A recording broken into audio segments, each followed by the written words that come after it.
أعوذ بالله من الشيطان الرجيم بسم الله الرحمن الرحيم يا ربي بالمصطفى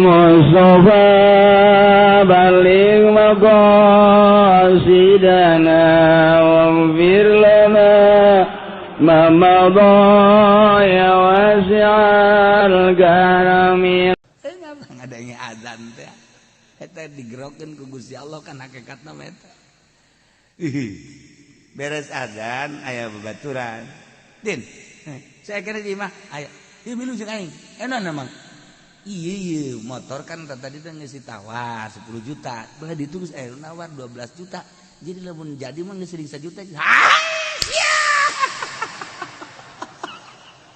Eta masjid teu kadeleletik masjid teu kadeuleuh sakitu buat dena teh diliwatan bae teu kadeuleuh padahal azan teh Allahu akbar 2 juta anu kadeuleuh capek ibadah ka Gusti Allah berangkat din sia kana di mah emang enak motor kieu teh kan ngawar 10 juta dibelah ditulis aya nawar 12 juta jadi lamun jadi urang sing 1 juta milik moal ka mana tetep urang salat heula diudag-udag ge lain milik mah lain bae sanajan teh diudag aya milik mah milik tapi tetep urang kudu salat heula ayo salat jeung aing sia moal rebon nu di laut geus aya tulisanana nujang urang ka jenting di timur tengah kudu datang ka urang. Teri nu di lautan Cina geus aya tulisanana di huluna bakal di dahar ku urang kudu datang ka jeung kumaha carana bae. Yes, sia kudu boga kayakinan aing ngaji panunggal minggu ka Cilongok.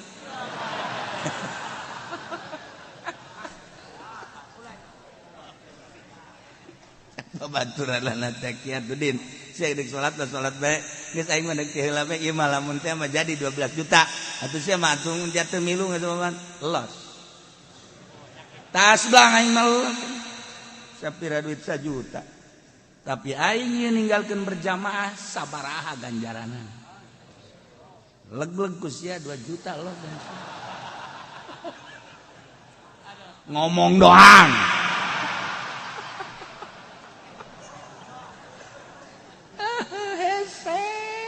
ya Allah udah kabengbat bae ke dunia kabengbat bae ya Allah ya Rabb eta mah tarolah keuntungan aya tah mah hasilna ieu lain Allahu akbar Allahu akbar Allahu akbar Allahu akbar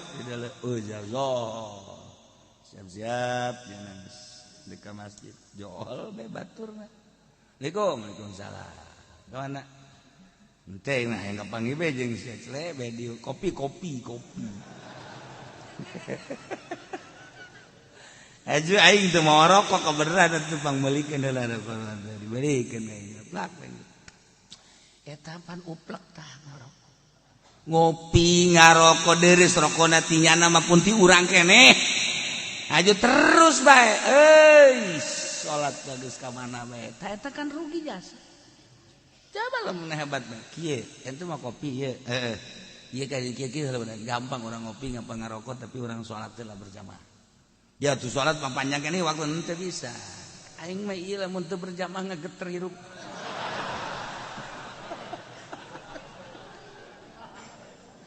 tanginaheun geus kitu ya Allah ya Rabbi Gusti eta mah geus kabeuleud deui ih tah si kiai kunaon deuleuanna kadinya bae bareng tanjurkeun agama Allah urusan kos kitu mah tah mah geus anggeus Allah mere di Lauhil Mahfuz geus aya tulisanna geus anggeus diudag-udag ku urang lain milik urang mah moal cicing bae urang dimiskinkeun ku Allah sedang bae cicing bae urang disugikeun ku Gusti Allah atuh sugih bae geus anggeus jadi masing-masing ieu manusia teh pembagian hartana geus anggeus urang can lahir geus aya di dituna bakal kitu atuh deuk naon make jadi hasud geus anggeus si pembagian harta teh geus anggeus si eta tahun sakitu lahir maot da sakitu salila hirupna kitu bogana ngan sapedah kempes doang saya tulisan geus aya tulisanana teh kumaha tuh si eta tahun sakitu lahirna magahan ngaji apruk-aprukan ge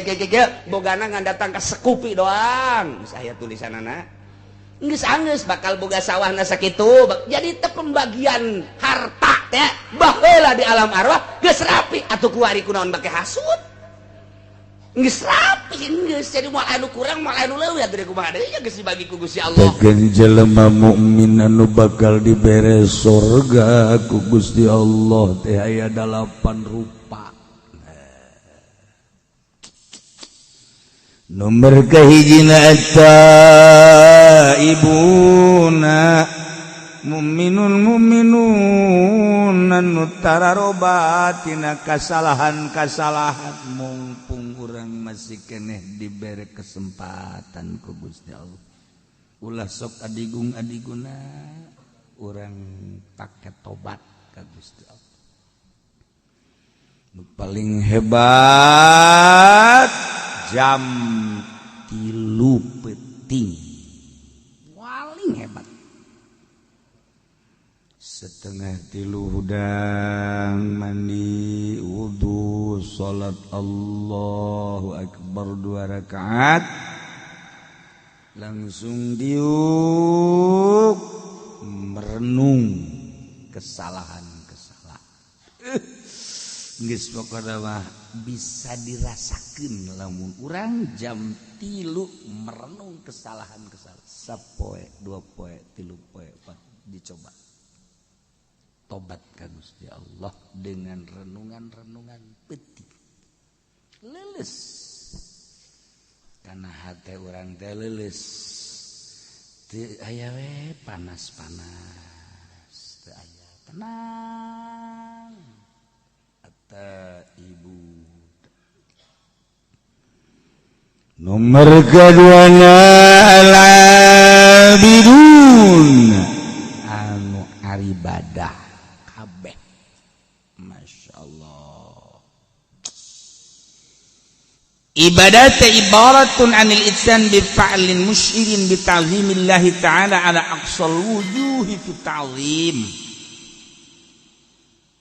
pelaksanaan ngagawean hiji ibadah ka Gusti Allah ngagungkeun ka Gusti Allah ngagungkeunana nu pohara pisan ya Allah ya'ni humul ladzina 'abadullaha fis sirri wad dharra jelema anu nyembah ka Allah dina keur sehat keur gering ibadah ka Allah keur sugih keur susah berang jeung peuting qaumun akhadhu min abdanihim fi lailihim wa naharihim berang jeung peutingna teh ibadah we ka Gusti Allah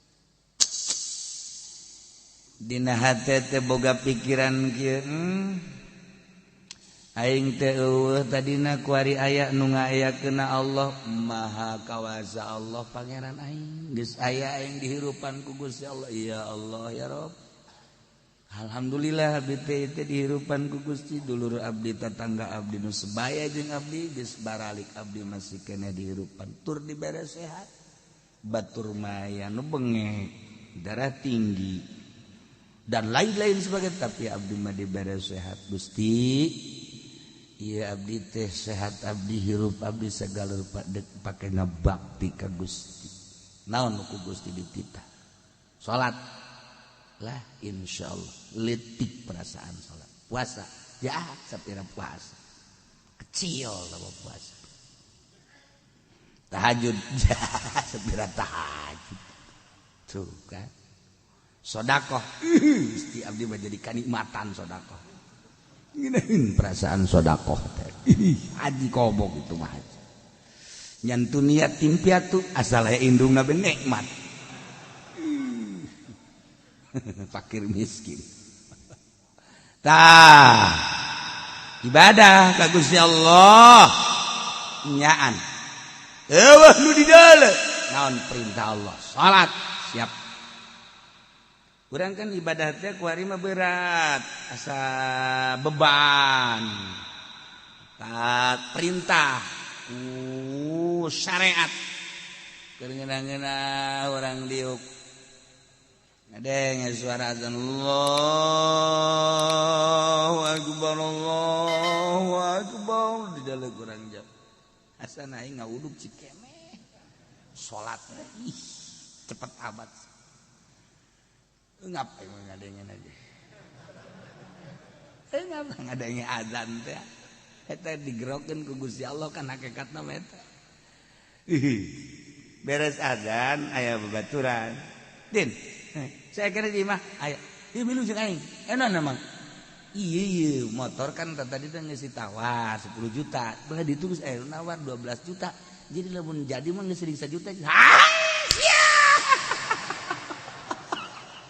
Eta masjid teu kadeule leutik masjid. Masjid teu kadeule sakitu buat daerah teh diliwatan bae. Teu kadeule padahal azan teh Allahu akbar. 2 juta anu kadeule. Capek. Ibadah ka Gusti Allah. Langgat. Den, sia kana di mah. Emang enak.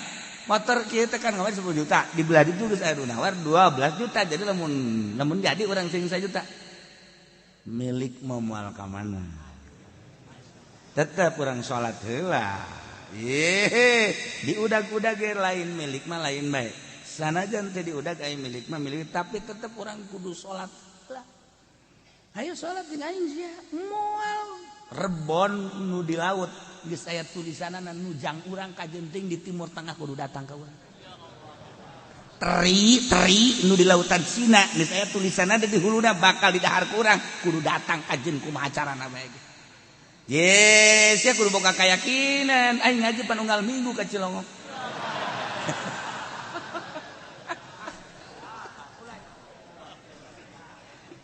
Babaturan lana teh kieu Din. Sia deuk salat bae. Geus aing mah deuk heula bae ieu mah lamun teh mah jadi 12 juta. Atuh sia mah atung jatuh milu ngeuman los.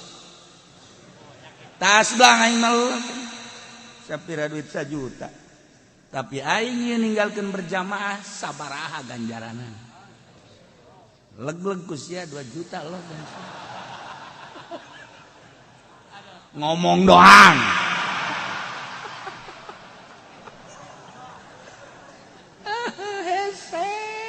Ya Allah, udah kabeh bat bae ke dunia kabeh bat bae. Ya Allah ya Rabb. Eta mah tarolah keuntungan, aya tah mah hasilna ieu lain. Allahu akbar Allahu akbar Allahu akbar Allahu akbar. Siap-siap jangan dekat masjid. Jol bae baturna. Waalaikumsalam. Kawana ente nah yang kapanggih be jeung sia cle be di kopi. Aju aing teu mau rokok kabeneran atuh pangmeulikeun heula dibelikeun aing plak we. Eta pan uplek tah ngarokok. Ngopi ngarokok deureus rokona tinyana mah pun ti urang keneh. Aju terus bae. Salat geus ka mana bae. Eta kan rugi jasa. Coba lamun hebat mah kieu ente mah kopi ieu ieu ka kieu gampang orang ngopi ngapa ngarokok tapi orang salat teh lah berjamaah ya tuh salat mah panjang keneh waktu teu bisa aing mah ieu lamun teu berjamaah ngageter hirup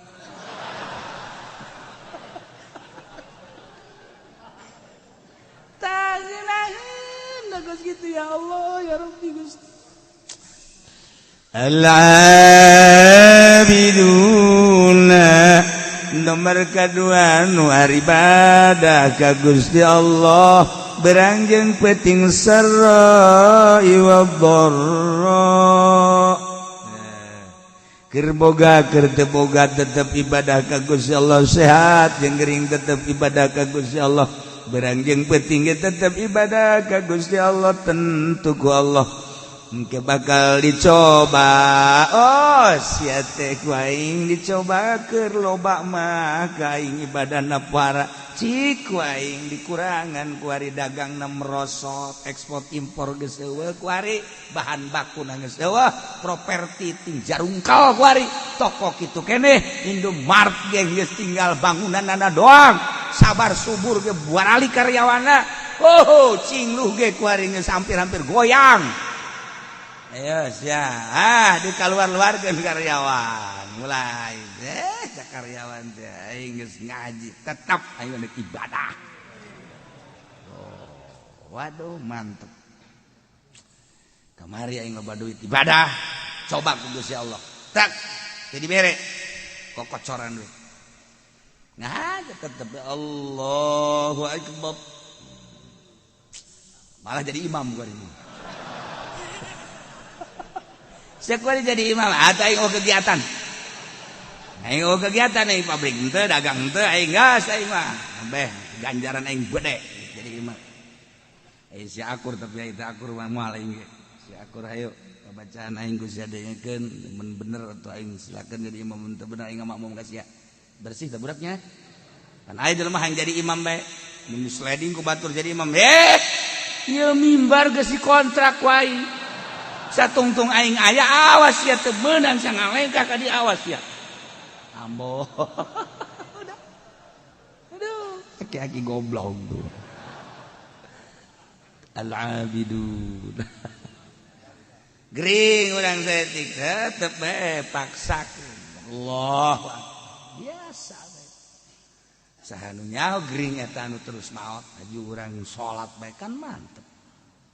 Ya Allah. Dua Alhamidun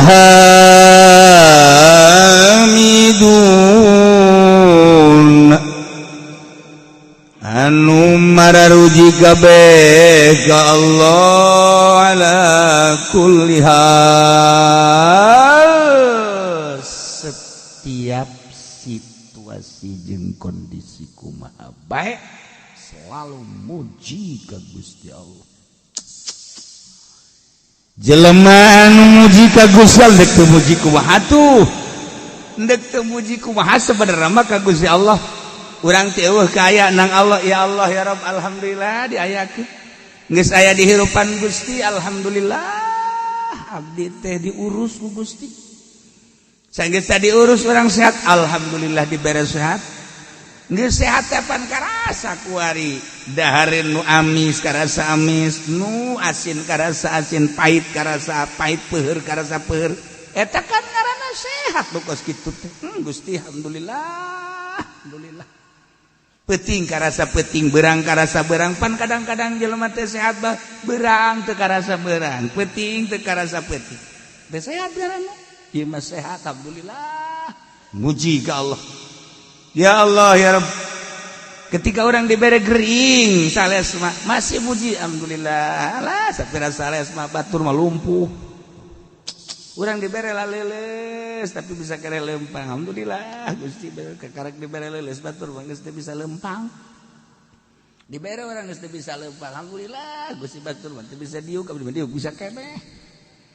Bisa orang atuh mah diuk, bukan bisa diuk, tapi teu bisa lempang. Alhamdulillah batur geus bisa diuk-diuk acat.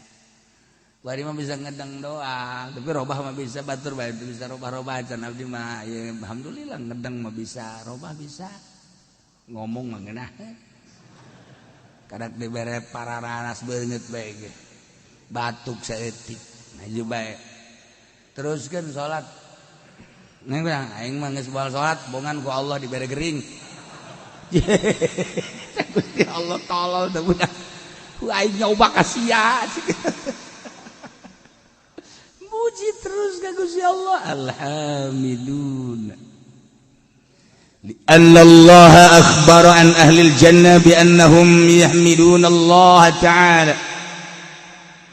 Sebab Allah ngabejaan ka urang kabehan tentang ahli surga, bahwa ahli surga teh maruji selalu ka Gusti Allah. Dina Al-Qur'an dijelaskan wa akhiru da'wahum anil hamdulillahi rabbil alamin.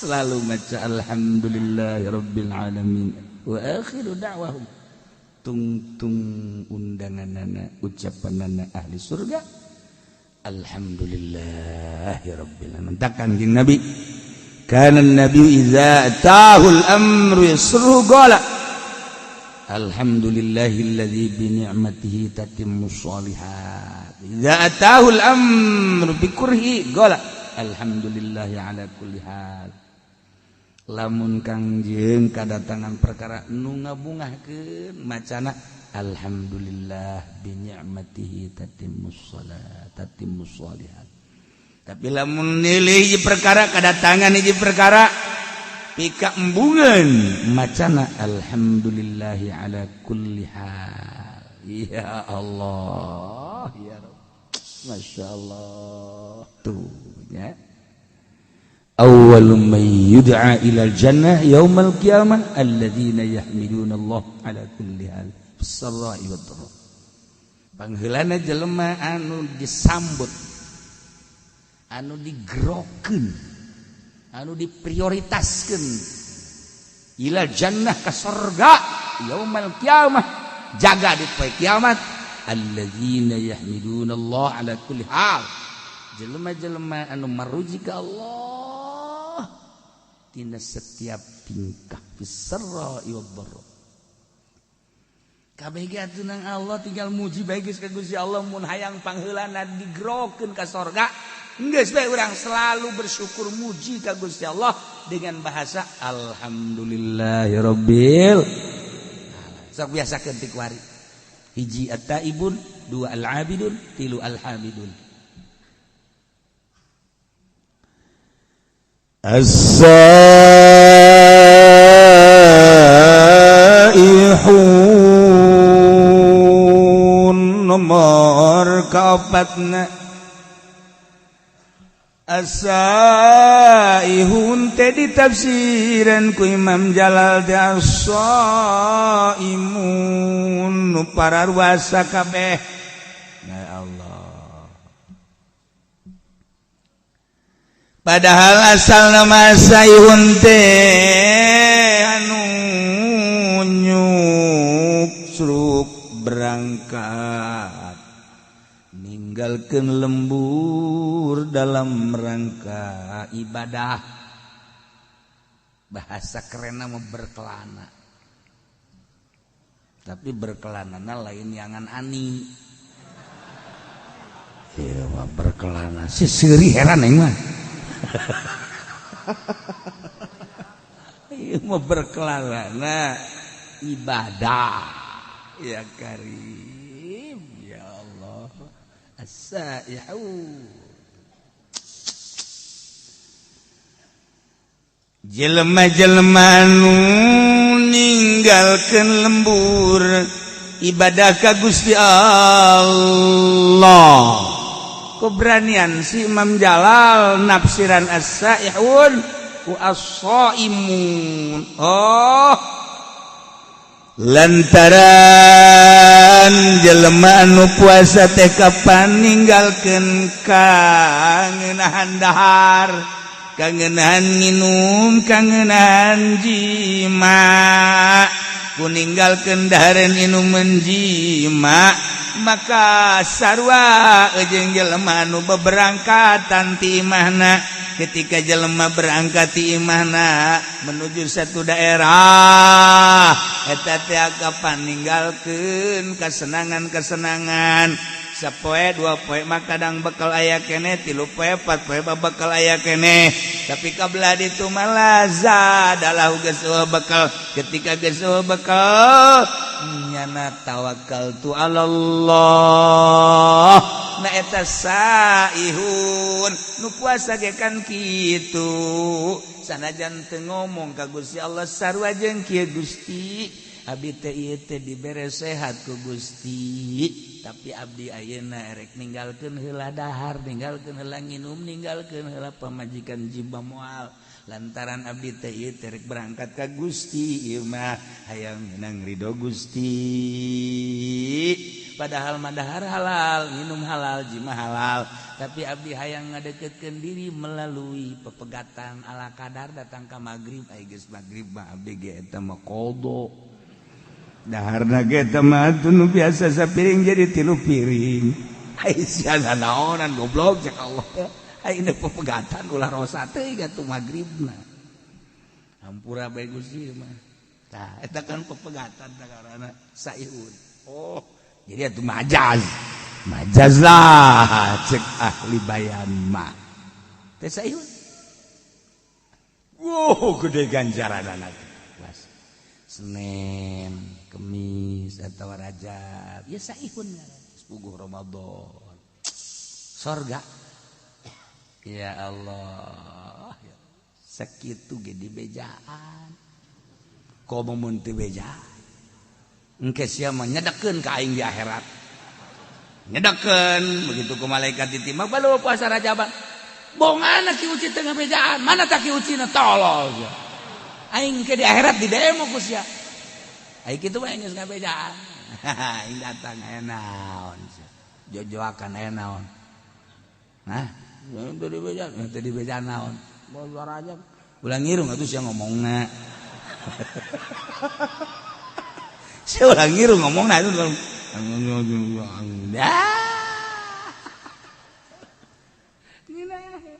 aing malah nyedekeun ka sia. As-saihun ya Allah ya Rabb. Ya. Nomor kahiji as-saimun tapi wakil cek sakalma ieu dina hadis cek dina hadis siyahatu ummati as-shaum tadi atawa talabatul ilmi jelema nu neangan ilmu agama eta adalah saihun ninggalkeun lemburna ti Belaraja ti Cisoka ti SPT SPT ti Bogor ya diqurakeun suka taneuh suka bumi maksudna pan digelag-lagan sudah tinggalkeun lembur ngaji neangan ilmu Allah saihun surga eta keur carita masih keneh saprovinsi urang lewat Jawa Tengah Jawa Timur makin jauh makin gede ganjaran wah cenah urang mah kamisro wah habis di jero cangro kacang di jero sukro suuk di jero babari comro oncom urang Sunda mah babari nyieun ngaran teh babari cilok aci dicolok cireng aci digoreng ya babari biasa guys waduh nyieun ngaran sadaek-daek wae ha aya deui basreng bakso digoreng macam-macam disebut jauh tinggalin zaman tah saihun teh talabatul ilmi santri-santri santrian sebab yantaqiluna min baladin ila baladin fi talabihi katilu saihun te al-guzat al-mujahiduna fi sabilillah jelema perang ngaluhurkeun agama Allah masya Allah saihun Kangjeng Nabi idam tanam minal ukli wal syurbi wal wiqai wasada ala nafsi abwaba syahawatin fatahat alaihi abwabul hikmah wa tajallat lahu anwaru alimil alamil jalal saihun teh jelema-jelema anu pararuasa ninggalkeun dahar nginum jima hayang menang ridho Allah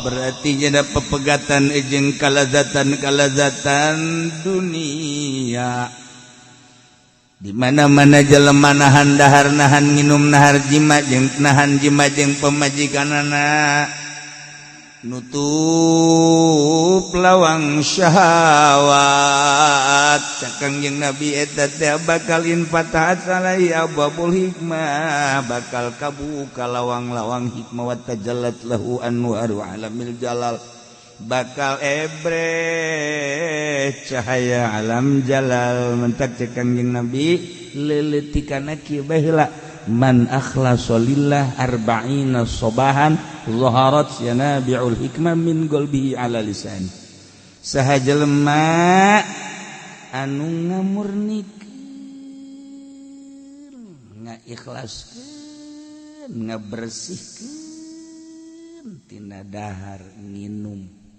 jeung jima puasa 40 poe bae bakal zaharat yanabi'ul hikmah lahirlah sumran-sumran hikmah timbul tina qalbuna bakal kana lisan engke lisanna bakal dibimbing ku Gusti Allah sebab qalbuna bersih 40 poe ulah dahar ulah nginum ulah jing majeng pembajikan 40 poe 40 peuting paeh bisa lain hajulah sakaligus peutingna saeutik bae berang tapa ngaran tapa ya Allah ya Rabbi abdi teh terik belajar tapa we dina bulan Rajab teh di pepegatan heula jeung sangu jeung nginum jeung jima peutingna ala kadar be urang teh lobakeun tafakur ka Gusti Allah tadarruk ka Gusti 40 poe coba ge ieu cakang jeung Nabi man akhlasa lillah arba'ina sobahan 40 poe bersihan zaharat yanabi'ul hikmah bakal lahir sumran-sumran berhikmah geus omongan urang teh anu tatadina ku pamajikan tilok didenge ku arima didenge tatadina pan pamajikan ka batur mah kadang kana kasalaki mati lo asal-asal ki ngomong mah ngajebian deh salon deh kitu benak pan urangnya coba ge 40 poe urang tapa pamajikan ge ujianana nampe di urang coba Kak ngomong sih Kak abdi asana rindu masyaallah eta bersihan 40 poe saihun ngaran masyaallah jadi engkeuna lamun geus berhikmah min qalbihi ala lisani atuh payasiru minas saihina fi alami jalalillah al muntakilina min maqamin ila maqamin wa min darjatin ila darjatin jadi engkeuna kasupkeun nanya ngalalakona fi alamir ruhaniyah mindahkeun alam jasad ka alam ruhani atuh kudu ditapaan iyalah ngaranna saihun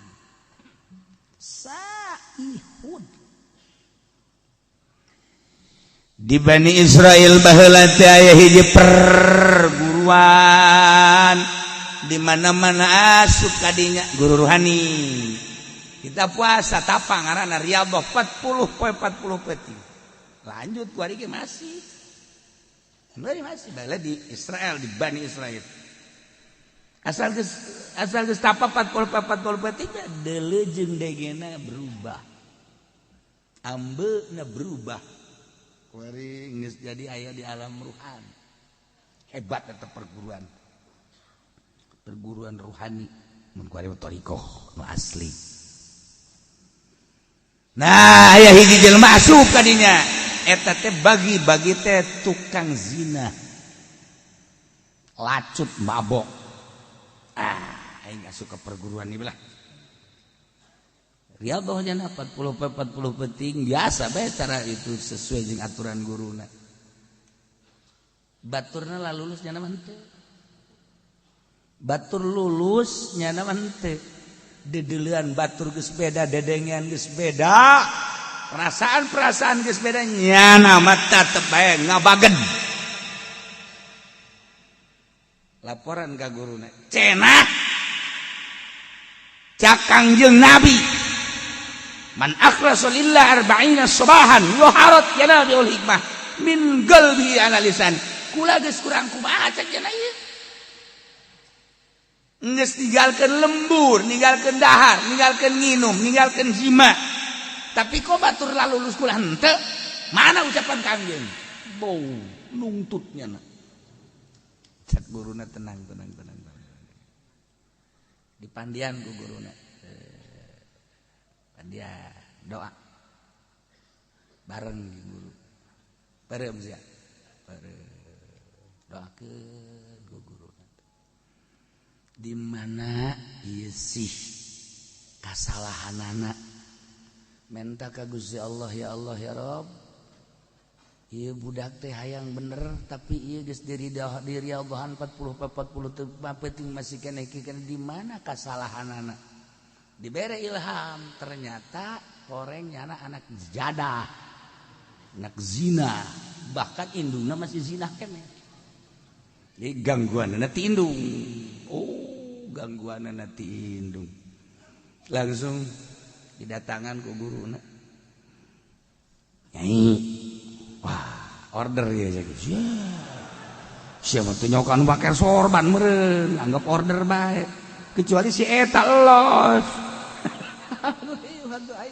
yaksi bangsana babernya lu datang teh pajadak mau order naon ieu kalengitan anak leungit cek anak kugu waduh tukang neangan order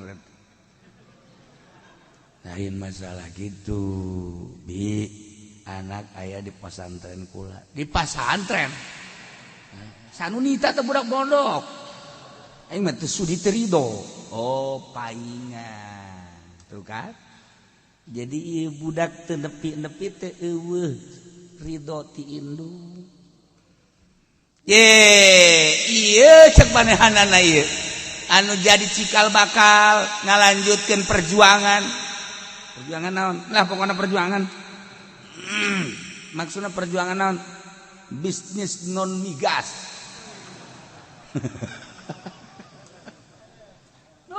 ya anak kula horeng pesantren paingan kula teh angan nu bae tah mah ridokeun bae nya binya ridokeun anak geus pesantren di imah di ditu bahkan geus 40 poe bener leungit geus 40 poe ieu ngajakan apa hayang sorangan manehanana hayang mengabdikeun diri ka Gusti Allah lantaran kaya miskin beungar nu kukumaha ge bakal paeh becek man lah mani ngabdikeun diri bae ayeuna riado masyaallah teh budak ku suci-suci teuing pikiranana padahal dibere dahar tina hasil non migas tapi ya budak naon gitu jadi bagus saya tuh diridokeun atuh geus itu sabodo jana dek ibadah mah ka Gusti Allah balik deui geus diridokeun ngadoa deui memeh ngadoa cik anakna mama abdi kuari geus berubah pemikiran abdi dedeuleuna indung tah diru urang deuk usaha nu mentek ngajejes indung ditoler-toler mah urang dek naon indung tak indung pengabdian urang ka Allah tapi wasilahna kudu aya ridho indung birrul walidain masyaallah cak guru teh sia kudu perasaan we kuari mah geus hayangna naon cenah hayangna jeung Allah tah eta geus teu hayang diberenan teu hayang atuh mah geus jeung Allah tah urang teh ibadah supaya datang ka dinya tah supaya datang perasaan teh jeung Allah urang mah dongeng doang pan atuh dongeng doang mah ria doang teu naon henteu kita puasa Senin Kamis bolos kita puasa Rajab bolos kita Ramadan hampir kumaha asa ihun masyaallah pindah ya ke makam ruhani Kurang puasa beta puasa. Nyetikan tapi dahar mah dahar tetap minum tapi seetik. Oh, beda ge perasaan lain deui. Dedelan lain deui. Aju embung ka mana-mana. Embung ka mana-mana. Sayhud tuh kan ya kari. Lailah jelema mukmin anu bakal dibubunga ku surga 8. Nomor kahiji at-taibun, nomor kedua al-abidun, nomor katilu al-hamidun, nomor kaopat al-asaihun, jelema nu pararuasa ninggalkeun kalazatan dunia menuju ridho Allah. Atawa talabatul ilmi ninggalkeun lembur demi untuk meraih ridho Allah melalui ilmu Allah. Teu asup salian teh ilmu Allah mah. Ilmu teh kan kabagi dua, aya ilmu dunia, aya ilmu akhirat. Nu dimaksud di ilmu akhirat. Ilmu dunia mah kacau bae. Ilmu dunia nama ilmu dunia nu lain ilmu akhirat. Ilmu dunia kacau. Ieu bae ilmu akhirat. Atawa guzat al-mujahiduna fisabilillah. Mantap Kangjeng Nabi Isa disebut Masih Saihun Masih Isa al-Masih Ibnu Maryam Isa. Masih teh nya nama teu boga tempat. Kangjeng Nabi Isa mah teu boga tempat tinggal. Matak lempang we terus sama dakwah. Terus Masih Ibnu Maryam. Teu boga tempat. Mantak urang kuari riweuh amat teu boga tempat bage kudu membingung. Kangjeng Nabi Isa mah teu boga. Teu bogaeun sajengkal-jengkal aja. Ya Allah. Nu laloba ge ditaringgalkeun ku urang geus itu urang kumaha Allah bae. Cenah dibere alhamdulillah, teu dibere alhamdulillah. Tah supaya datang ka dinya tah. Hes.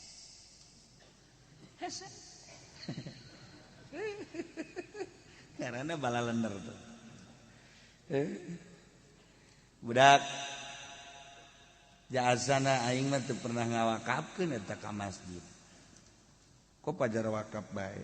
Ieu tuh Bapak Kolot wakaf. Atuh kunaon teu bebeja ka aing ka Bapak Kolot jigo. Kahayang aing Bapak Kolot ngawakafkeun atuh bebeja ka aing. Geus aing masjid dijual. Masya Allah, kayak lain nambahan wakaf, pendahan ngejual wakaf. Lalakon telamun geus caritakeun alam ruhani, teh kapan kudu aya anu ngatur tentang ruhani ngaranna eta teh ilmu batin. Nu ngurusan ilmu zahir mah gampang kadeuleu ku mata tapi ngurusan ruhani mah anu bahayana jelema anu encan usul ka Gusti Allah geus milu-milu ngurusan batur ngabeat tita zikir milu thariqah ka manehanana dengan catatan kena mayar maharna make emas goblok meureun.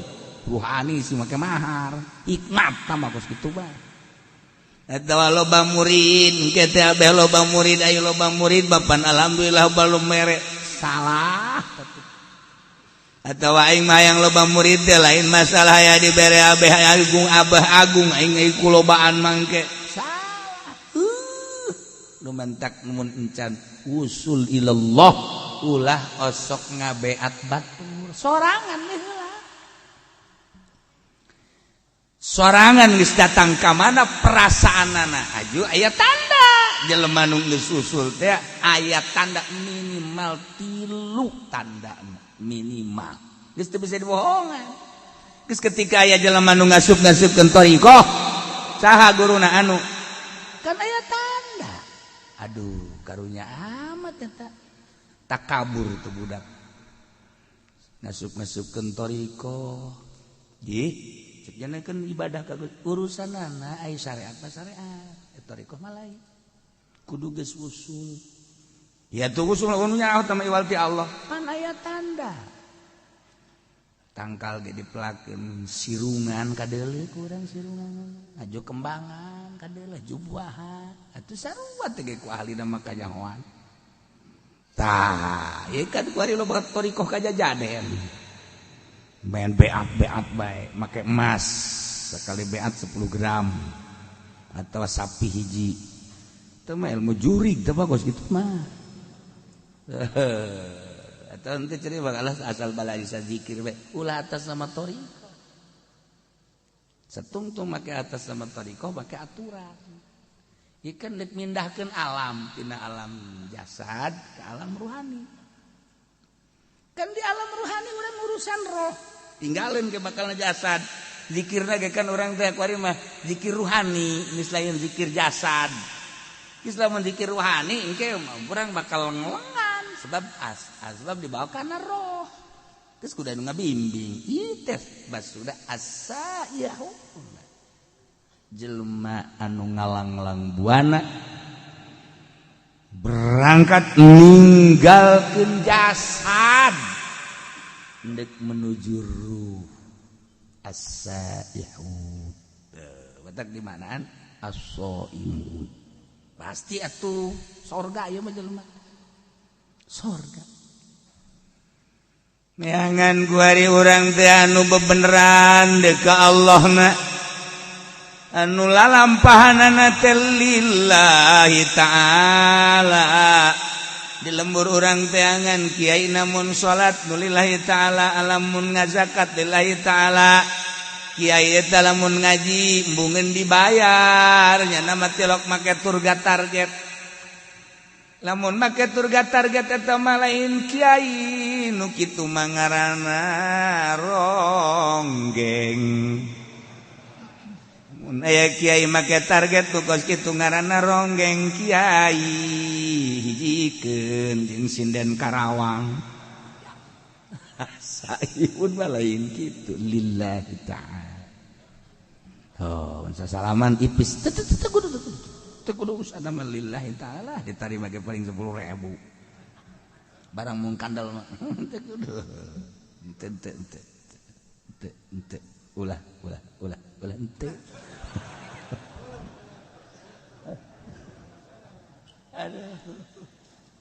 la ilaha saihud ya eueuh di urang perkumpulan halqah riungan thariqah eueuh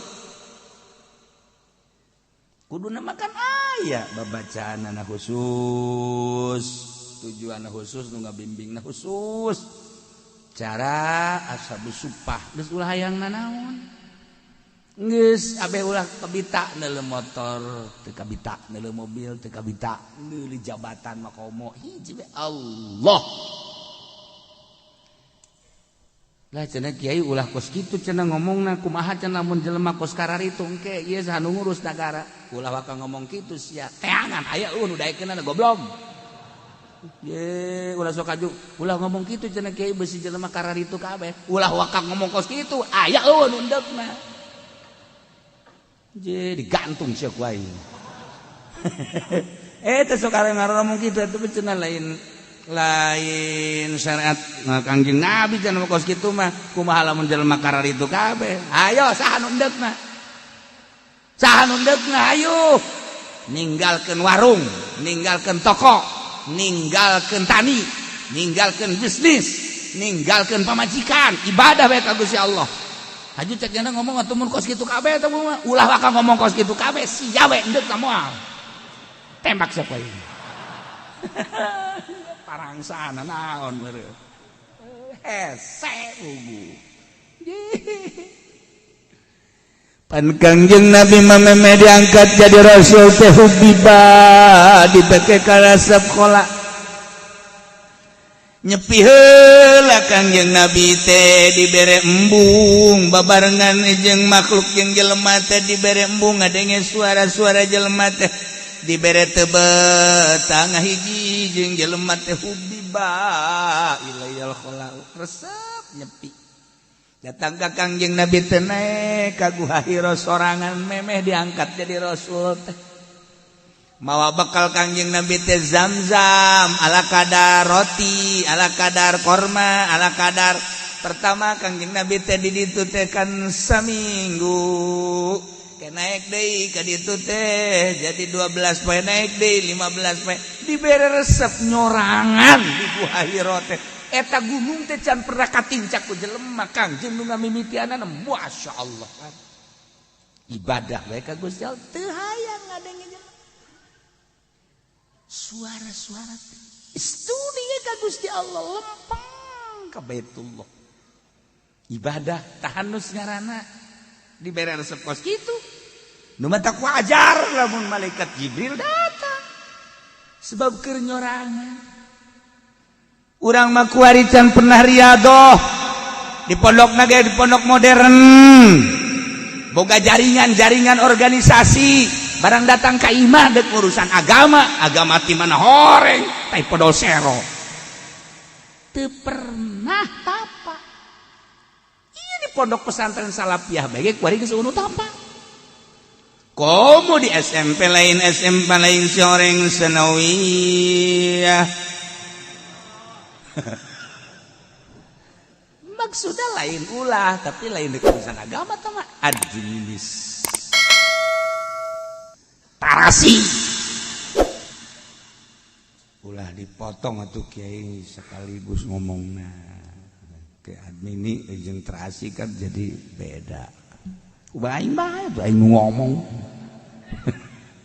tah engkena jadi kada demes kana dunia kada demes engkena kada dunia lah cenah kiai henteu ieu mah dek nyon pondok pesantren modern tapi teu kada demes kana dunia nonggeng aing mana jelemana beungeut tak kos kumaha kiai Salafiyah hese ngariung asal teu dibere berkat bae haju bae ngahiung ulah sok kasinggung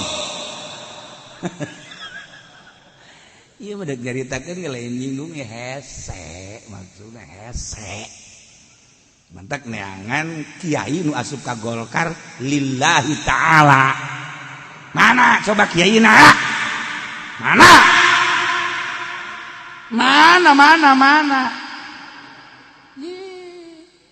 sia asal teu ikhlas atuh bal beres maksudnya ulah lain ulah berarti hese itu kelihatan hese atuh mangga bae eta mah henteu cenah nu di NU mah ikhlas mana beungeutna beungeut mah ikhlas kumaha emang lain je henteu cenah nu di HTI mah ieu mah dina di huruf dah maksudna kumaha kieu kudu riyadhah heula geus beres hasil riyadhah ke teu hayang kana dunia nafsuna geus bisa dielehkeun hasil riyadhah hiji waridu di deuleu agama mangga dek dicing di NU macang caya dek boga organisasi mangga ndek di HTI sekae ndek di hurud di Muhammadiyah sabodok geus ikhlas jasa acara ieu mah dek di Golkar bae lantaran ieu mun kiayan mangga asal ulah resep geus kana dunia demi agungna bangsa jeung nagara aing dicicing di Golkar aing dek nyieun yayasan teu hayang aing mah kana dunia ieu mah bener-bener ngadidik atuh mangga tuh kan hasil riyadhah heula engke karasana mahnit jelema lamun geus tersep kana dunia urang hayang deukeut tapi lamun resep bae kana dunia urang embung okos ka Habib baheula mah urang resep jasa ka Habib teh lantaran teu resep dunia ya sing iki mah mengkonon ka kiai deh ka kiai ka guru baheula makan di ajeng-ajeng mama sumping kuari mah itu guru datang deui karena ke minggu kamari ku geus datang deui bejakeun aing gitu geus teu hayang kapake jeung guru goblok ulah disalahkeun habibna ulah disalahkeun kiaina nu disalahkeun kepribadianana cinta dunia ajakan ngaji ku kabehan nongkrong sapeker dulur ayo orang ngararaje hayang ngararaje teu hareangeun masyarakat kunaon lain deuk ngaji di benak hatina hayang dibere di benak hatina hayang meuli ban setipan pun siang hooh bersihan riadoh ngaranna sok geura di gunung urang cicing udag ku jelema di leuweung urang cicing di udag ulah aya hayang dibere ulah hayang dunia hiji Allah as-saihu puasa teu dahar teu gilu mah gampang tapi puasa ulah hayang dunia mantak lamun hayang lu sahabat datang ka Kangjeng ya Rasulullah kenal abdi mah ieu teh hayang luhur mungguh Gusti ibadah abdi hayang dihormat ku jelema ulah menta ulah menta dihormat ku jelema satungtung sia menta moal dihormat jeung bakal dijauhan ku jelema kok kitu sia Rasulullah sebab dunia dipake ka resep ku kabehan sia na resep atuh besi kacokot kan ku sia usahakeun sia ulah menta bahkan batul mere ge ku sia ulah ditarima coba ge mun teh diudag bejelema coba abdi rek meraktekeun dipraktekeun ku sahabat teh masyaallah datang ka ngarumpul di sisi imah ya ini kamarana ieu kula ieu mawa ieu korma ieu mawa roti ieu mawa ieu hayang kadahar henteu aing mah teu hayang geus hayang ari tuh henteu imah hayang kadahar bae antri jelema mun kuari antri ka Haji Pendi ditarima ngawarung aing teu kudu balanja ceknya lah ieu sakit tolol di mah rokok diberean dijual roti diberean dijual kabeh dijual nah ceknya ieu teu kudu modal emang dek tolol mah gampang asayuda hese asayuda teh ye kudu berangkat madak di manaan ku aso imun teh eta teh lain sembarangan nomor kedua talabatul ilmi santri eta kan santri teh ninggalkeun lembur jauh ka dulur ka indung ka bapak sanggeus cicing di pondok ngaji bae aju indung jeung bapana kadang-kadang pohoan nu kuduna mah sabulan dikiriman deui pani mah poho sabulan setengah can dikiriman deui pan eta budak mah terbengkalai teh di pondok teh ya masyaallah nyana ge ngalamun bae aing siboga bapatan teh ieu aduh ya Allah ya Rabbi aja budak lah balik bae mah jatuh dikiriman balik waalaikum saji jasia balik ieu aja nanaonan sia balik tuh lain disambut nanaonan Bang kuduna makan mikir heuh aing telat ieu ieu mah lain nanaonan sia balik ye tepan eta henteu lamun nyeri hate anakna kulantaran anakna geus nujuleuna Allah gas aing mah geus kajen teu dibiayaan ge ku Gusti Allah ja kiaina ge mere dahar ieu ka aing tungtuna mah neumleukeun we Pak tah ieu talabatul ilmi pegatkan tina segala teh gede ganjaranana masyaallah puguh guzat mah ieu mah teh dibanan as-shaimun as-saihun lalakon ibadah ninggalkeun alam jasmani menuju alam ruhani ieu carita tafsir as-shaimuna dijerokeun deui atuh eta teh tadi ngalep ngaranna sakumaha dongeng tadi raki'una sajidun anu raruku kabeh jeung nu sarujud al musalluna tegasna nu sarolat raki'un jeung sajidun teh teh kinaya kana salat sebab hiji ibadah anu dirukuan kecuali salat hiji ibadah anu disujudan kecuali salat dimimitian kunang tung dah nangtung masih keneh loba anu nyaruan tapi ketika ruku jeung sujud mah geus nu mantak nu dimaksud nama rakiun sajidun teh salat tapi nu diomongkeun nama rakiun sajidun teh jeung qaimuna sebab qaimun mah aya anu ngakuran tapi ruku jeung sujud mah teu aya. Nah nu bakal dibubungah ku sorga mukminun teh anu arraki'una sajidun sarolat salat teh maksudna manem bongkeun katawaduan ka Gusti Allah lantaran awalul maratibi tawadu lillahi ta'ala al-qiyam awalul maratibi tawadu lillahi ta'ala warruku wasatuha wasujudu goyatuha nangtung awal darajat DPDP ka Gusti Allah ruku pertengahanana sujud puncakna Masya Allah. Jadi salat eta adalah nudukeun kana kudu tawadu ayana dina sujud tawaduna adalah sujud geus kudunya watuh annal maksud minus shalah nihayatul khudu wa ta'zim kebanggaan di diri urang adalah beungeut awak urang teh ya anu dibanggakeun ku urang beungeut sebab iyalah nu paling dihareup boga sinar beungeut teh jeung boga harisma. Urang lamun neuleuh beungeut spm beus serem atawa beungeut jawara mata beureum kumis mablang jagot sempong awak kuru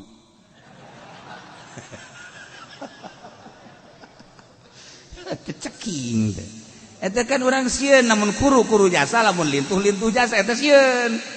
Tapi lo biasa-biasa mah awak kan teh sieun. Ieu mah kuru jasa tapi kumis gede sieun urang. Ieu jelema normal henteu sih. Morfinis. Sieun. Tah. Iya. Ya, jadi kebanggaan. Beungeut eta jadi kebanggaan. Jelema pang takabur jelema nu teu daek sujud. Sebab ieu lah teu daek diantelkeun kana taneuh. Saat si kasep, saat si ganteng, saat si gelis, saat si hebat, tetapi manehanana daek wudu kemudian salat Allahu Akbar diperhatikan kan ku Gusti Allah nangtung awal maratib tawadu rukunya na Masya Allah begitu sujud beungeut nu sakitu dimumule jeung mulyana tapi dia diantelkeun kana tamu nu mantak pang hebat-hebat nama orang lamun salat di kamar nu hebatna langsung antelkeunana kana taneuh di masjid pan kuari mah taneuh kuari mah marmer sakitu di marmeran kita teh kusu urang mah ke samping pang bagusna pamer teh urang kita mah tamer urang tamer nyana pamer urang mah tamer nyana mah pamer maksudna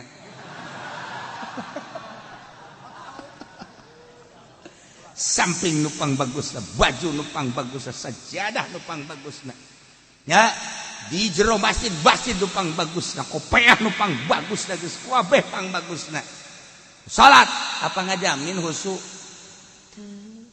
kolbuna can dibersihan mah lain terletak pada pakaian pada kolbu pakaian manek bagus deh kumaha engke kolbuna geus bersih mah ngunaon ieu kolbuna supaya nyebut Allahu Akbar teh hiji Allahu Akbar Allah Maha Agung tah supaya datang urang ka Allah Maha Agung salat urang teh ya bener-bener tawadu jadi berarti beneran salatna aya sahabatna Rasulullah salat hayang bener sih kumaha ti mimiti wuduna nu bener cakang wuduna heula nu bener lamun wuduna bener salat teh bakal bener tu wuduna ge teu bener sakumaha papatong hisang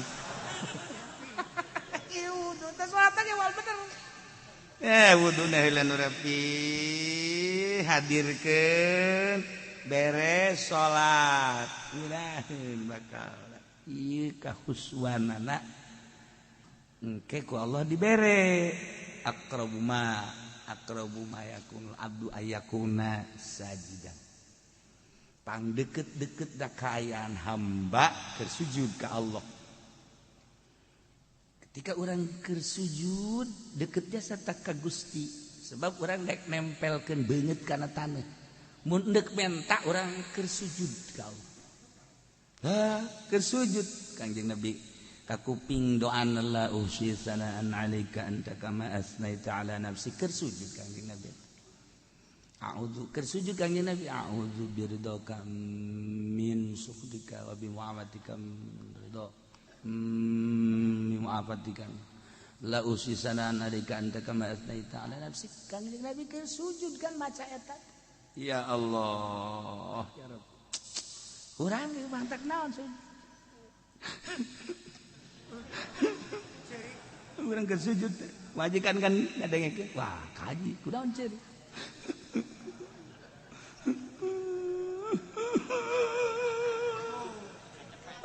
Majikan ge baktara milu nya ge milu ceurik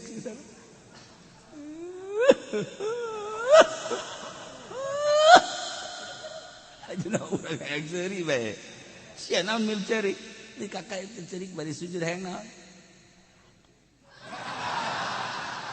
goblok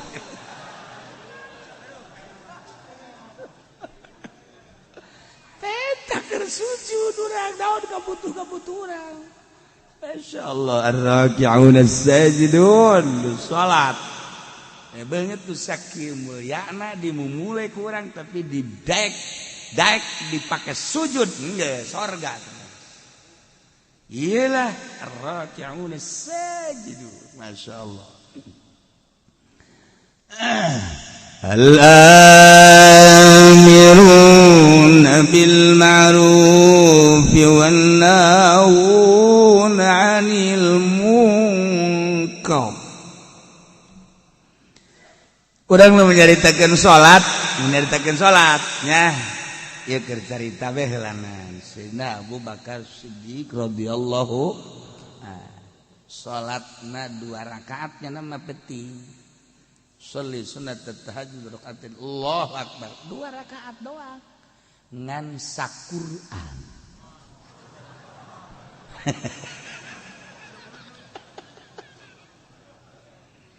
Bismillahirrahmanirrahim. Alif lam dzalika alkitab la raiba fihi lil muttaqin alladziina yu'minuna bil ghaibi ruku engke wal yatalattaf wala yushaddu ahada. Allahu akbar.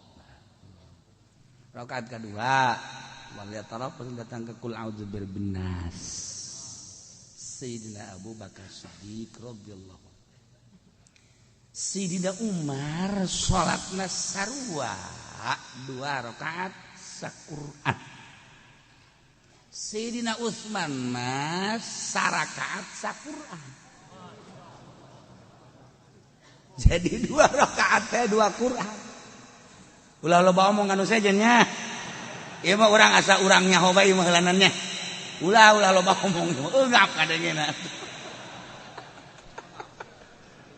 Lu bentak Sayyidina Utsman mah gelarna ge Zinnurain. Zinnurain teh ngabogaan 2 cahaya sebab nikahna ka putri Kangjeng 2 diborong Sayyidina Utsman. Ye, Ruqayyah pupus nikah ka Ummu Kulsum. Tak Ummu Kulsum pupus nikah ka Siti Ruqayyah. Eta Sayyidina Utsman mentak Zinnurain perintah ku Gusti Allah, ti Gusti Allah kawinkeun deui ka putra Anjeun Muhammad. Sebab naon? Salat tahajudna sarakaat saquran. Jadi 2 rakaat 2 Quran.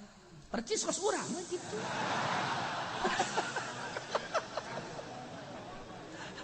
Murigak bulu ngadengena.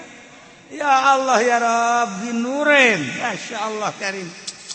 Hei, saya cerita kerana. Tuh sarua Sayyidina Ali ge kos kitu badak Khulafaur Rasyidin kumaha nandinganan. Ye. Ese ngomongkeun anak urang. Insyaallah karim. Kabelah dina dihitung ku urang, dihitung pembacaan. Lamun hayang tamat teh hayang tamat coba urang dikejar lamun urang sajuz seperempat menit seperempat jam berarti kan sajam seberapa iya dalam sekolah nanti naik bareng budaknya kunaon kadinya jawaban anak inditkeun pod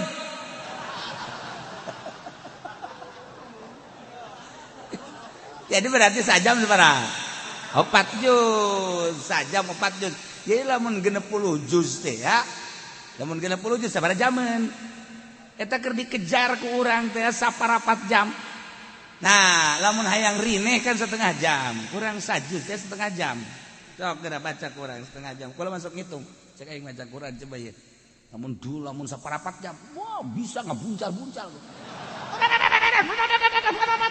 mus mun aya jelema bisa kan capek 20 rada deres setengah jam normal eta nu lancar setengah jam normal aing ngeunaheunana mah atuh sajam lamun sajam sajuz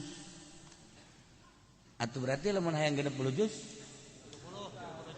30 juz tambahan lah lamun maksudna dua kali tamatan tah sarakaat diudag kurang jadi berarti 60 juz 30 juz eta kan hese tah ngudagna moal ka udag geus kurang moal bisa nuturkeun Sidina Utsman Sidina Abu Bakar Siddiq moal bisa oh nyana mah lain alam ieu ngalengkah ke alam ruhani okos azan Ki Bilal lamun didengekeun ku urang 60 km kadeng Ki Bilal suarana Allahu Akbar Allahu Akbar 60 kilo kadenge kaserang berarti coba Haji Pendi tidak azan ayo coba di luar eta ngadenge bae kotok anjing bikeun ka sia kotok batur Bilal 60 kilo Masya Allah karim mual bisa diukur kukumaha ge eta mah suara karomah tah mah suara karomah jelema keur ngangon kararieu bae jelema anu keur di sisi jalan kararieu nu di imah kararieu Ki Bilal eta begitu adzan Masya Allah eueuh nu teu ngajawab buabeh dihitung 60 kilo suara karomah tah mah ku ari ge urang bisa make HP streaming bener tuh ngomong itu streaming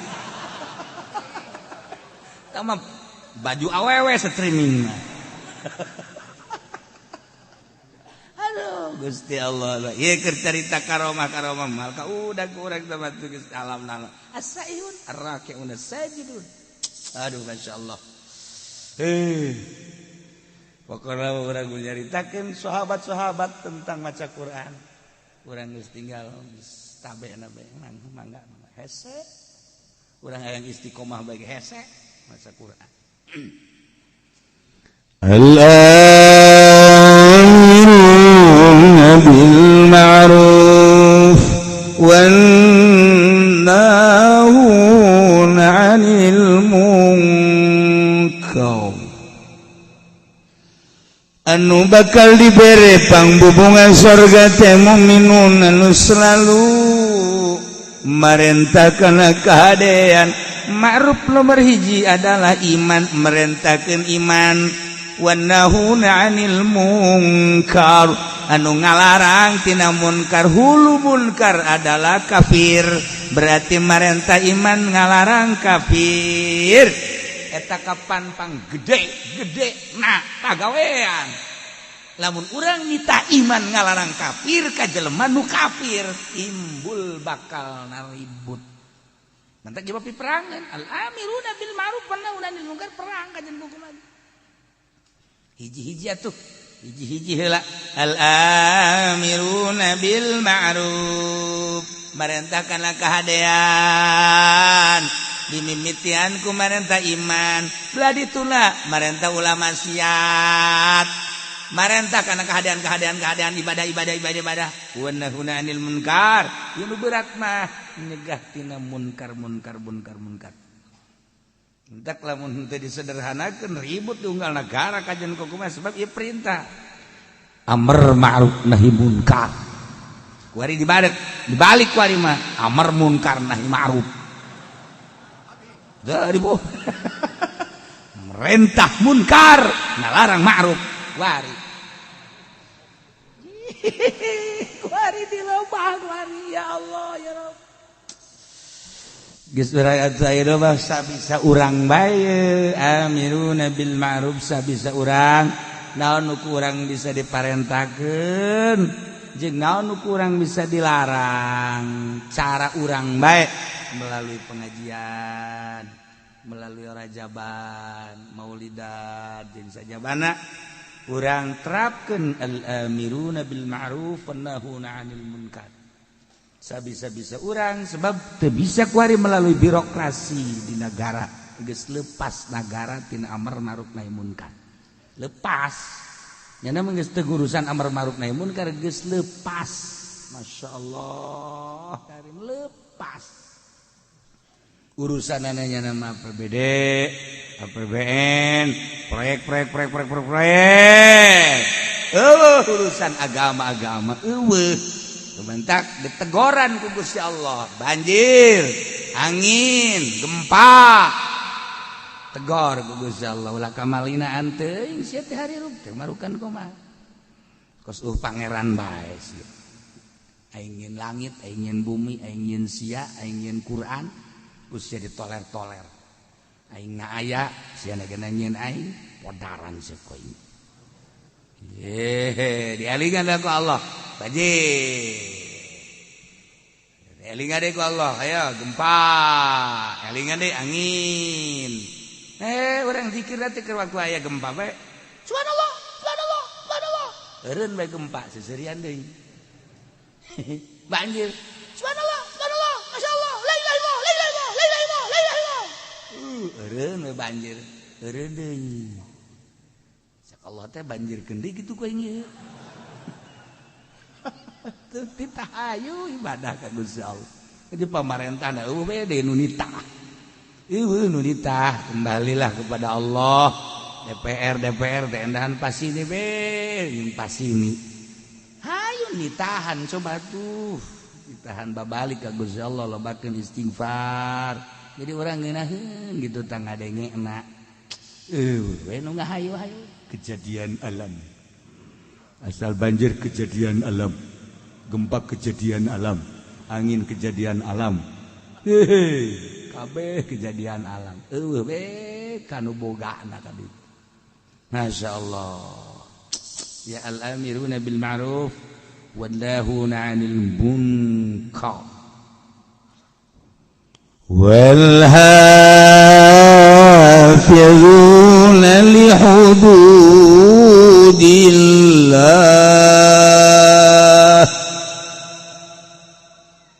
Jeung jelema-jelema nu ngaraksa kana batasan Gusti Allah. Maksudna batasan teh li agamihi. Tegasna mah nu ngajagaan kana hukum-hukum Allah bil amali biha ku ngamalkeun kana hukum-hukum Allah. Mun hayang nyaho gede na hukum sapotong ayat ieu. Wal hafizuna li hududillah. Sapotong ayat eta teh sakitu tah nyaho bakal gedena. Bakal gede dah hukum Allah. Emang kumaha? Nu ngajagaan kana hukum Allah. Hukum Allah teh disebut taklif. Ari taklif teh pamerdih teh perintah kabagi dua, aya ibadah disebut ubudiyah, aya muamalah. Ibadah ya ieu teh urusanana patalina jeung salat, jeung beatuh engke dina fikih babus salat. Jeung nu patali kana salat wuduna, jeung patali kana syaratna, jeung patali jeung pembatalanana. Ieulah hafizuna li hududillah. Hite salat. Engke salat lagi aya fardu, aya nu sunnah, aya nu makruh. anu haram. Oh. Iya hafizuna li hududillah. Puasa. Bagian ibadah puasa. Iya kan puasa tah. Geus naon teh hartina puasa. Kemudian puasa nu farduna nu mana, puasa nu sunahna nu mana. Aturan-aturan puasana kumaha dibuat bae ke babus saum. Hafizuna li hududillah. Salat, puasa, zakat, sarua. Dijieun kana piki babus zakat. Haji, babul haji. Ya Allah ya Rabb, ieu tah wal hafizuna li hududillah jadilah bagian ubudiyah. Dijieun bab. Ieu menang nyokot tidak hafizuna li hududillah aya bab salat jeung nu ta'alluq kana salat, bab puasa jeung nu ta'alluq kana puasa, bab zakat jeung nu ta'alluq kana zakat, bab haji jeung nu ta'alluq kana haji. Ya Karim. Ieu wal hafizuna li hududillah. Sebab li ahkam kuari bagian muamalat. Bagian muamalat eta aya anu patali, jeung usul asolah, jeung anu gair asolah.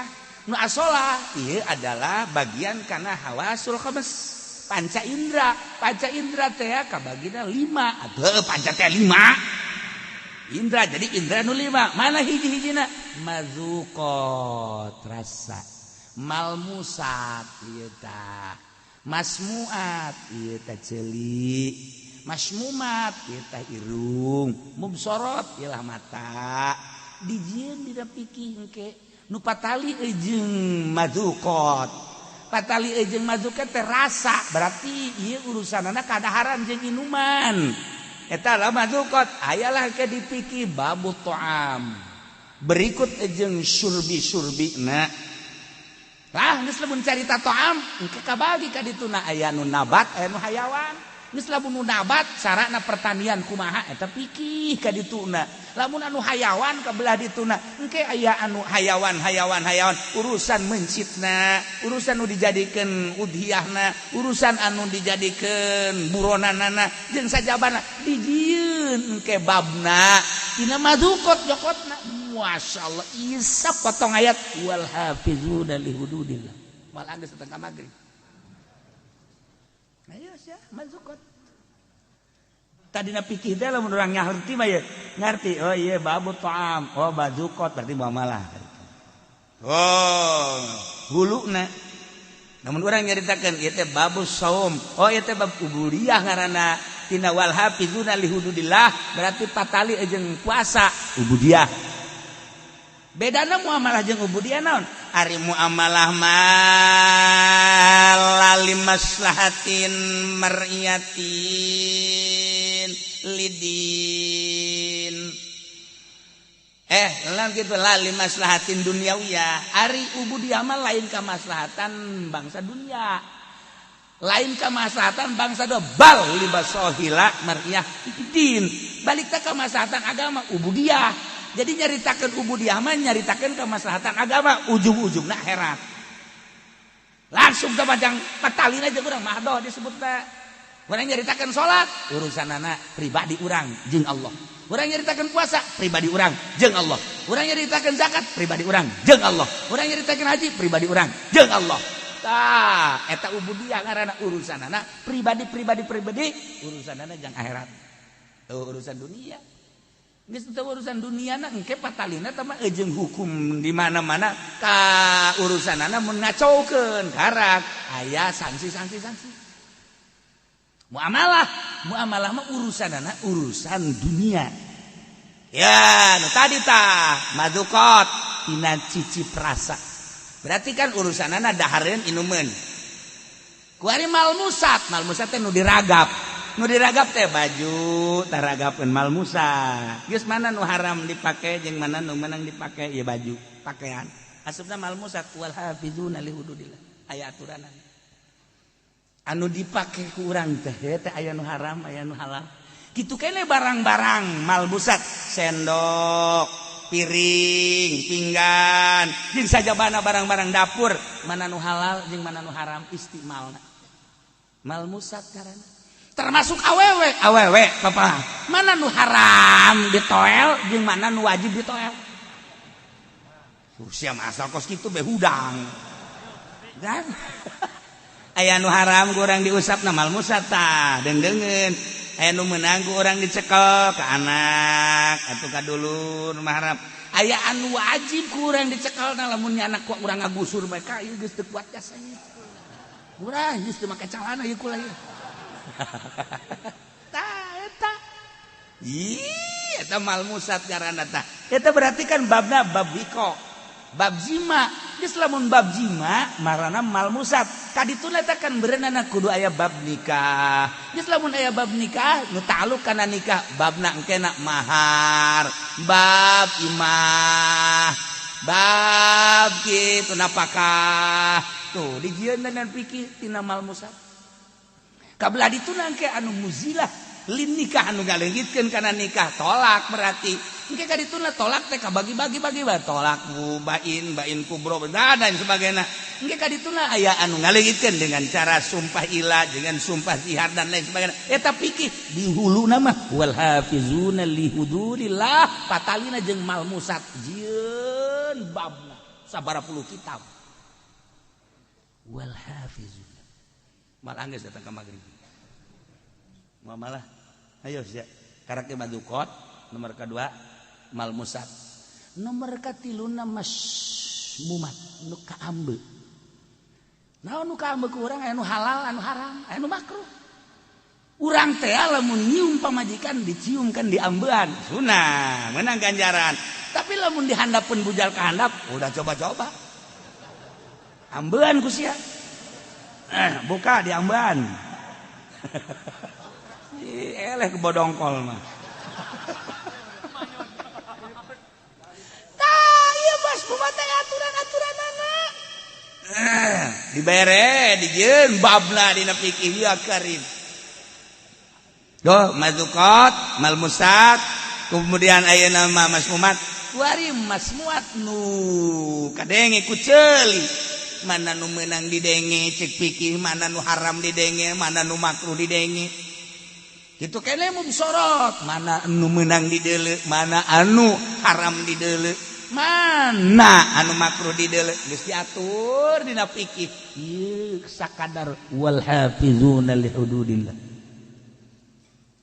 eta keur katali jeung asalah kuari patali jeung tabaiyah teh urusan muamalah ngan bangsa tabai nah ieu teh urusanana aya anu hak milik kejadina aya anu luar milik aya anu jadi milik dengan sendirina aya anu wajib jadi ngamilik kudu jadi sabab kudu jadi naon kitu ngaranna dibere aya dan lain diatur jadi milik ku sebab jual beli B ngaranna dijieun engke dina fikih babul bae kabelah dituna bete aya baik bil ain wa ain bil ain benda jeung benda aya anu daen bil ain aya anu ain bidaen aya anu daen bidaen nu mana nu meunang jeung nu teu meunang geus diatur nanti ngajual daen bidaen hutang kana hutang teu sah ngajual kuari urusanana ain bidaen bizimah kredit anu dua harga sah geus diatur ku agama wal hafizuna li hududillah geus diatur kabelah dituna engke aya anu urusanana rohnu urusanana ijarah urusanana bab muamalah milik anu ngabistikeun kana jadi milik ieu urusanana waris tidak waris jadi tidak ahli waris jadi hibat jadi wasiat yang sajabana di bab ieu tina wal hafizuna li hududillah masyaallah karim nah kabelah dieuna aya hak gonimah fae dan lain sebagainya eta teh kakarage kasupkeun kana jalbil manafi sedangkeun kabelah dituna daril mafasid dua hukum teh lamun teh jalbil masoleh daril mafasid urang carita keur jalbil masoleh tak kitu panjangna sabaraha puluh kitab sabaraha ratus jilid bab-bab bae tadi tangges pohara tah lamun ku urang diatur rinci sedemikian rupa bakal nyaho urang. Oh, panyokotanana ieu ti dieu panyokotanana itu dia engke urang milihan. Oh, kitab ieu mah kieu ngomentar, oh kitab ieu ngomentar kieu, kitab ieu ngomentar kita aya huluna wal hafizuna li hududillah. Ya Allah. Engke anu daf'il mador. Nah, daf'il mador teh ya urusanana aya anu hifdzul nasal, hifdzul mal, hifdzul ansab, hifdzul ukul. Ye, daf'il mador. Teu meunang dirusak harta. Berarti kudu hifdzul amwal, cara ngajaga harta dijieun ku urang aturan-aturanana. Kemudian ansab turunan, hifdzul ansab, nasab. Berarti kan kudu dijaga ku urang. Ketika urang tengah jaga turunan kena sanksi. Tuh kan. Andai kata urang ngarusak harta. Cara ngarusak harta aya nu iklan anu kopiah, keur iklan jelas-jelasan berarti kan maling. Lamun anu sasamaran berarti kan nyopet. Kan aya aturanana. Iya karim. Geus lamun ayeuna jelas-jelasan kumaha hukumna dina fikih. Nah, sarikoh ngaranna. Lamun ayeuna sasamaran eta ngaranna copet, kosi eta copet ngaranna. Ada. Atuh aya aturan-aturanna. Eta tidak hifdzul amwal. Ajeuna hifdzul abdan, badan urang teh kapan kudu dijaga diriksa. Ketika dirusak berarti kan kena sanksi. Sangsina aya anu ngarusak awak sagalbang awak kulli nafsin. Berarti kan sawak sabeule gejer. Berarti kan di dituna teh aya babna engke. Bab teh engke bab kisos, bab had, bab dan lain sebagainya. Lamun ba'dil abdan ngan curug doang, ngan leungeun doang. Engke kan di dituna berarti naon tah? Babda, bab had jeung sajabana. Masyaallah. Hifdzul amwal, hifdzul ansab, hifdzul ukul akal teu meunang dirusak. Dengan cara kumaha bae akal dirusak teh mabok narkoba kena sanksi. Kumaha sangsina dijieun bab dang. Ieu daril mafasid. Nah, iyalah wanahuna wal hafizuna li hududillah. Anu ngajaga ngariksa kana sapirang-pirang batasan Gusti Allah. Tegas nama ngamalkeun hukum-hukum Allah. Urang kudu sadar lamun cek agama haram geus bae kudu nama haram.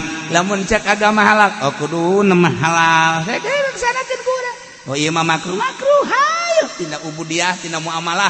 Engkena dijadikeun bae 5 4. Geus ubudiyah tina muamalah munakahat jinayat jeung jinayah. 4 jadi ngajikan kajonteun ka luar negeri kajonteun ka mana bae nyaritakeun fikih mah hulu nangan 4 doang. Hiji ubudiyah, nomor kedua muamalah, nomor katilu munakahat, nomor kaopat jinayat. Ieu dan dina ayat teh ieu wal hafizuna li hududillah. Sakitu doang. Geus talar ieu teu bisa kabeh. Talar ieu teu bisa kabeh hese. Al hafizuna li hududillah. Ya Allah. Maha kawasa Allah, maha besar Allah, maha segala-gala Allah dengan sekelumit bahasa Gusti. Wal hafizuna li hududillah, tapi kerangkum kabeh, kerampid kabeh.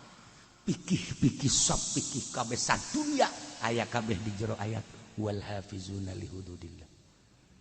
Nu 4 hulu teh tadi, hiji ubudiyah, 2 munakahat, 3 muamalah, 3 mudakat, 4 jinayah. Tidinya dijieun bab puluhan kitab disarahan deui. Ya Allah ya Rabb.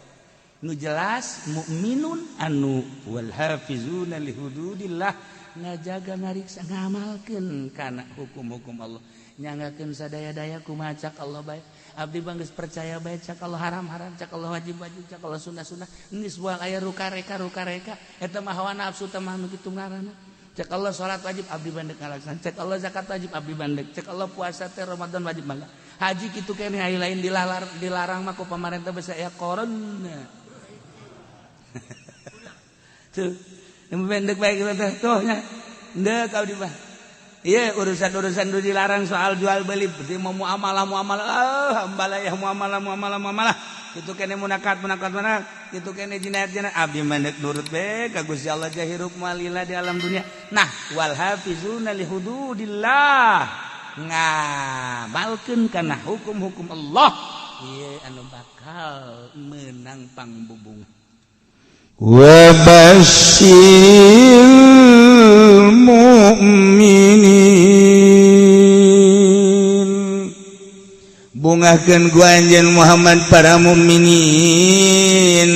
Sarana bere bil jannati surga.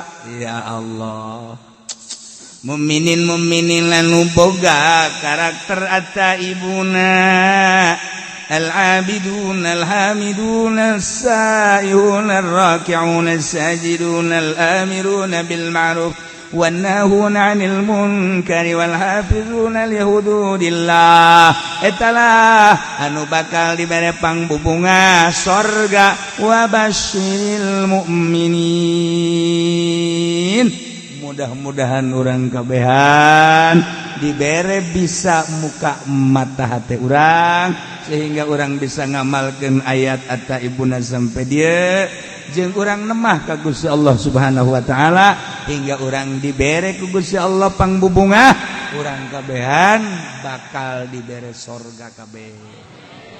Asup ka surga kabeh berangkat menuju surga babarengan jeung guru-guru urang jeung pemimpin-pemimpin urang dihuluan ku Kangjeng Nabi Muhammad sallallahu alaihi